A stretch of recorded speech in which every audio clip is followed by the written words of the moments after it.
वो भी तो कह रहे हैं कि बिहार को जंगल राज में ढकेलने का काम कौन वही किया। क्या जंगल राज किसको कहा जाएगा? जंगल राज का परिभाषा क्या है? हम आप ही से हमको क्या पता। यदि जनता पर जुल्म और अत्याचार हो, हमारा हक और अधिकार कोई छीने, हमारे ही घर में हमारे खटिया पर हम जमीन पर बैठे और दूसरा जो आता है सामंती और शोषक वो हमारे खटिया पर बैठे, हमारे माँ बहनों को डोली प्रथा का शिकार होना। लेकिन बिहार की सरकार कुंभकर्णी निद्रा में सोई हुई है। इन मुद्दों पर कोई सार्थक बात करना ही नहीं चाहती है और न कोई उनका रोड मैप है कि इन मुद्दों को किस रूप में समाधान किया जाए। तो ये तो उनका बहुत बड़ा मतलब कहिएगा क्या कि एक घमंड का परिचायक है। ऐसा तो नहीं है कि हम लोग अशिक्षित हैं, हम लोग पढ़ लिख करके नहीं आए। आप लोग थका हारा काहे कहते हैं? आप आज गर्दा उड़ा दिए सदन में आपके नेता को। इस बार किला जो है ध्वस्त होगा कि नहीं होगा? निश्चित रूप से जब बिहार के अंदर परिवर्तन तो नालंदा में परिवर्तन क्यों नहीं? नालंदा में परिवर्तन आपको दिखाई पड़ेगा। बिहार विधानसभा का बजट सत्र काफ़ी हंगामेदार चल रहा है। सत्ता और विपक्ष दोनों तरफ से आरोप और प्रत्यारोप का दौर चल रहा है। तेजस्वी यादव ने सत्ता पक्ष पर कई आरोप लगाए हैं, वहीं मुख्यमंत्री नीतीश कुमार ने भी उनका जवाब दिया। हमारे साथ तमाम मुद्दों पर बात करने के लिए नालंदा से आरजेडी के विधायक राकेश रोशन जी हैं। काहे हंगामा कर रहे हैं आप लोग इतना? हंगामा करना हमारा कोई मकसद नहीं है। हमारा मकसद है समस्या का निदान।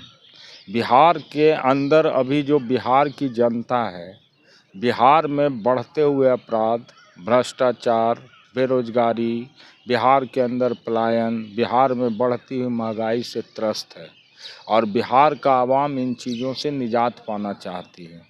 लेकिन बिहार की सरकार कुंभकर्णी निद्रा में सोई हुई है। इन मुद्दों पर कोई सार्थक बात करना ही नहीं चाहती है और न कोई उनका रोड मैप है कि इन मुद्दों को किस रूप में समाधान किया जाए। इसलिए हमारे सामने कोई विकल्प नहीं है। हम अपनी बात यदि कहें तो सदन के अंदर में अपनी बात कहना कोई हंगामा खड़ा करने का मकसद नहीं है। लेकिन सरकार जब हमारी बात को नोटिस नहीं लेगी तो लोकतंत्र में अपनी बात को मुखर रूप से कहने का अधिकार हम लोग को है, जिसको हम लोग कर रहे हैं।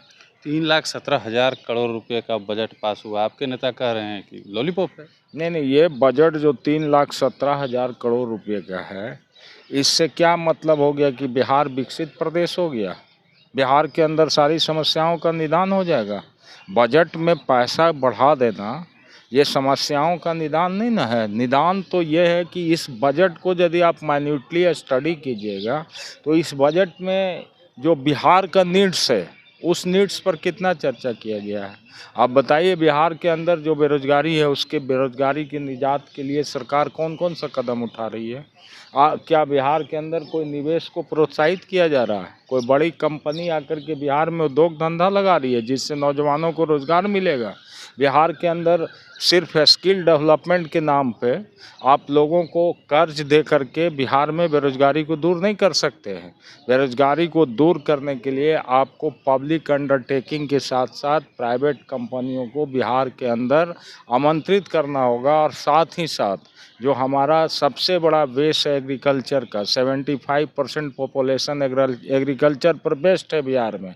तो ये 75% बेस जो एग्रीकल्चर पर है, इस एग्रीकल्चर से रिलेटेड जो इंडस्ट्री है उसको खड़ा करना होगा बिहार में। तब बिहार के अंदर पलायन भी रुकेगा, बेरोजगारी भी रुकेगा। बिहार सरकार के एक मंत्री हैं, वो कह रहे हैं कि आरजेडी वालों को समझ में नहीं आ रहा है कि बजट आखिर में है क्या। उर्दू पढ़ने वालों को फिजिक्स पढ़ने दे दीजिएगा तो कभी समझ में आएगा। अच्छा, ये तो अब आप खुद जज कर सकते हैं कि मैंने जो बात कहा उतनी भद्दी बात तो मैं नहीं टिप्पणी कर सकता हूँ। इसलिए कि यदि उनको समझ में आता है कि शिक्षा हमारे ही अंदर में है, ज्ञान सिर्फ हम ही जानते हैं, तो ये तो उनका बहुत बड़ा मतलब कहिएगा क्या कि एक घमंड का परिचायक है।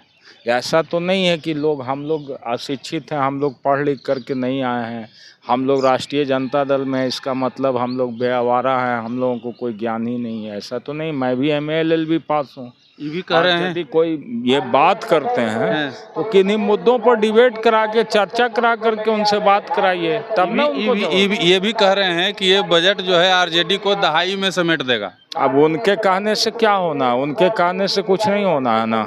हम जो आपको बतलाए कि क्या बिहार की जनता इन मुद्दों से निजात चाहती है कि नहीं।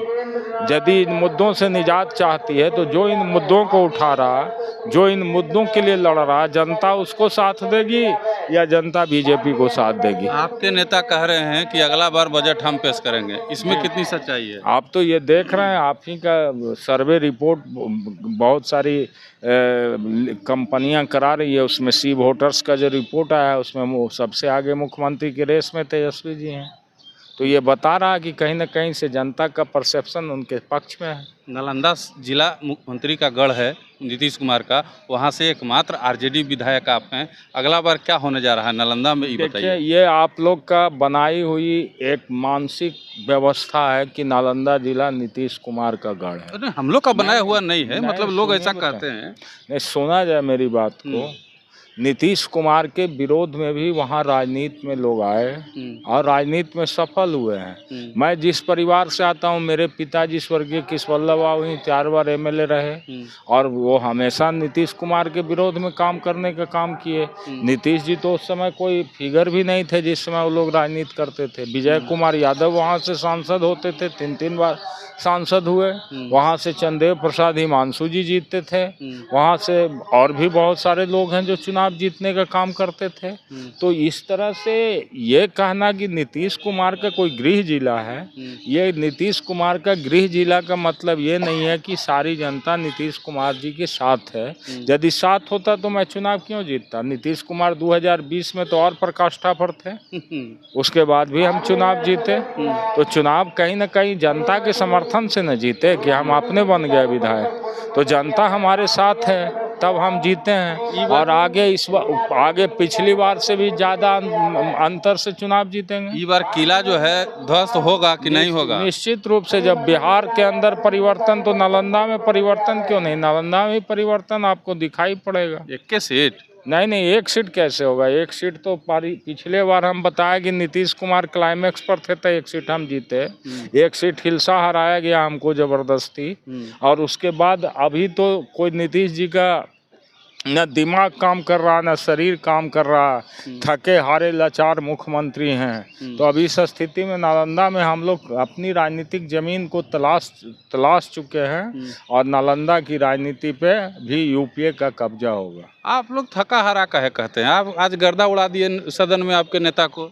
देखिए, क्या गर्दा उड़ाए नहीं उड़ाए ये तो मैं ज़्यादा उस पर टिप्पणी नहीं करूँगा, इसलिए कि मैं इन टिप्पणियों में विश्वास ज़्यादा नहीं करता हूँ।